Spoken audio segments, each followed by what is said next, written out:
guys, welcome back to my channel and welcome back to another video. So as y'all can see, I got the glasses on, so y'all know I'm about my business when I got on my specs, right? So as you can see from the title, we are going to do a women of the Bible video today because, you know, it's been long overdue and I want to finish this little I guess, what do you call it? Not episode, but season. Girl, I don't know. This little, series. That's the right word. Of Women of the Bible or whatever. So, without further ado, let me jump right in. Oh, and to my new subscribers, welcome. And virtual hug for everyone. And yeah, let's jump right in. And if you're new, make sure to I was going to say smash. I hate when people say smash the subscribe button. Don't smash the subscribe button. Just tap it. Don't mess your phone up. Just tap it. Subscribe. Okay, so let's jump right in. So today we're going to be talking about another woman from the Bible. Her name is Naomi. And we're going to jump right in. So it says, Naomi had good reason to worry when her husband went to an early death. From the beginning, he gone. When her sons followed their fathers to an early grave, Naomi had reason to suspect that God's hand was turned against her. A childless widow in the ancient world dwelled at the bottom fringes of society, trapped in poverty, despair, and neglect. So not only did she lose her husband and her two sons, a woman's status in that time basically depended on whether or not she had a husband and children. So she had that, so basically her status was up here, and then she lost all three of them, and then she lost it all basically, or what seems to be. And basically it's saying she felt like God turned her back on her, which that's not the case. But let's read on. Naomi's grief was bitter indeed. As an Israelite, she was a stranger in a strange land. Before dying, her husband had moved the family to a neighboring country of Moab. And forgive me if I'm mispronouncing these words, y'all. Naomi was alone,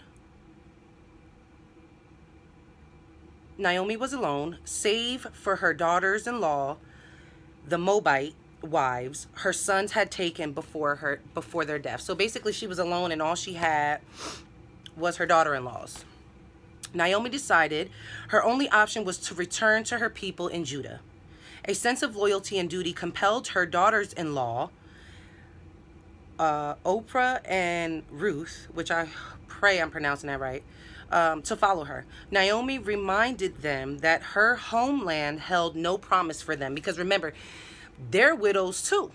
So not only is Naomi a widow, Ruth is a widow, and so is Oprah. Oprah, girl. O-R-P-A. Oprah, I think. My apologies. Continuing. So she was just basically reminding them, hold on, y'all. She was just basically reminding them, y'all coming with me? Y'all want to come with me, but y'all is at the bottom of the barrel too. So don't depend on me. She released Oprah and Ruth to their obligations to her and urged them to return to their own land and their own people. Go home. Go home to your mama, girl. Go home to your... That's basically what she told them. Go home to your mama. Oprah did so. But Ruth insisted on staying with Naomi. Once again, Naomi urged Ruth to leave and return to her homeland.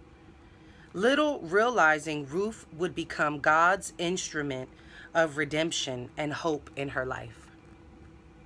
Ruth wouldn't hear of it, so together the two women traveled to Judah. The homecoming brought Naomi no relief, lest any of her old acquaintances mistake her for the happy person she'd been when she left. She insisted they call her Mara, which means bitter. So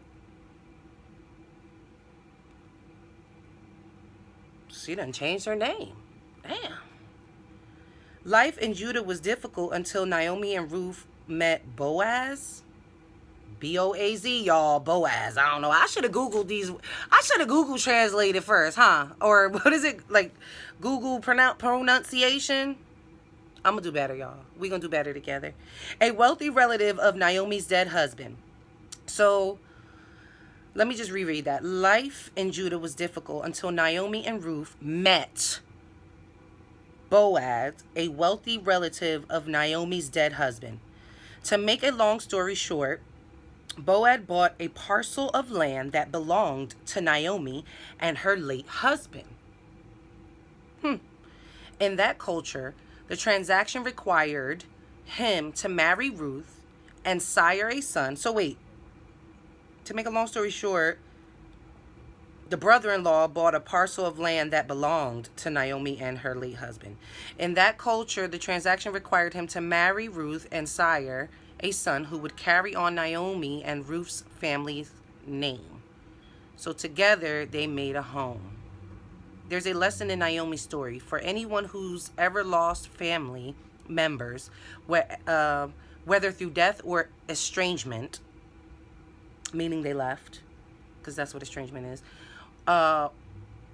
When your biological relatives are gone, the people who remain by your side when you need them most, the ones who loved and supported you unconditionally and who want only the best for you, become your family. Embrace them, treasure them, return their loyalty, treat them like heaven-sent gifts they are. Lesson: when it seems there is no solution to your problems, trust God to provide a clear answer. Okay, so basically, in a nutshell, the brother-in-law married Ruth, bared a son, and then it says, so they have, the disrespect. I'm sorry, y'all, for all the sirens. So basically, there's like a little side note that says a child is born. Naomi quickly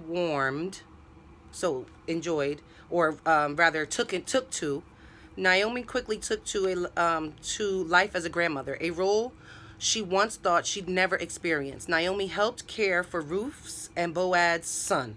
In fact, Naomi and the son were so close that the woman of Judah called the grandson Naomi's son. So look at that. Now, so basically, if Ruth would have never went back to her homeland, and Ruth would have never followed her, then the son would have never been born. They would have never gotten the land, and they would have never lived happily ever after. Like, that's wild. Like, and she got a piece of her, I would say, her husband and her sons back in her grandson, essentially, because it's not really her grandson, because it's like Naomi is a daughter-in-law, so technically it is her grandson, but by like papers, but like it's really not her grandson because it's really her sister-in-law or her son-in-law.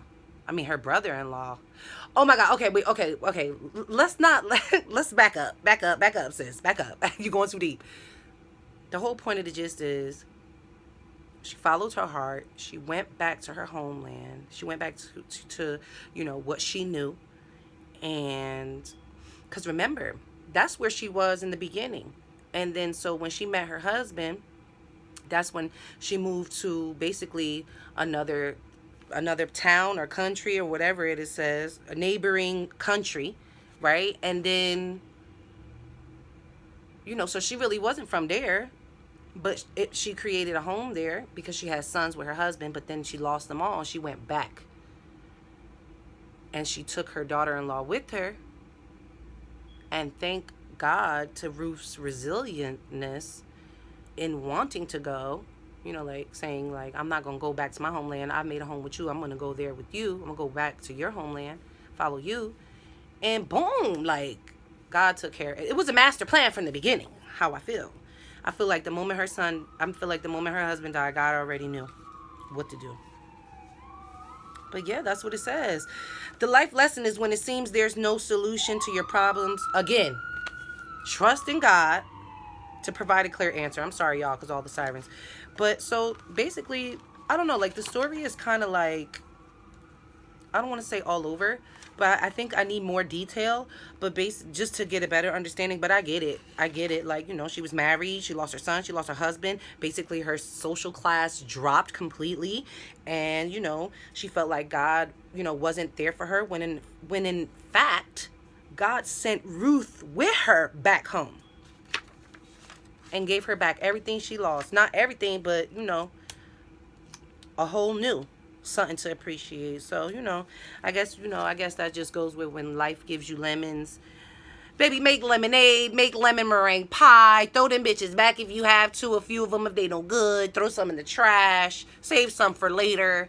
Like, that's just real life. That's just real life. And I guess just approach everything, you know, with the Lord first, because like, we're here for a reason, and we're going through all of these things for a reason, and we're all put on this earth at the same time for a reason. And we, like, you know, like, I just feel like God uses everyone in our life constructively to either pass along a message, or help us get to the next stage in our life, or the next plateau, or teach us a lesson. Or did I say that already? Girl, oh, y'all see my ponytail? It's halfway. Girl, it's a faux pony. So we got the front that's super long and the sides that's short, but that's neither here nor there. Back to what we were saying. Lord, help me stay focused. I'm gonna make this short and sweet, because we done already read the story, and I feel like I don't want to say anything that doesn't correlate to this story.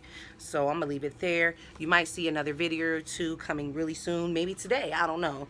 But yeah, I hope this video helps someone, and I hope you help someone. Make sure to like, share, comment, subscribe. Again, share the video with someone you think that it might help. And I'll see y'all on the next one. And I missed y'all so much. I really have. But I have a lot of stuff going on in my life right now. Nothing bad, thank God. Girl, thank God. I pray.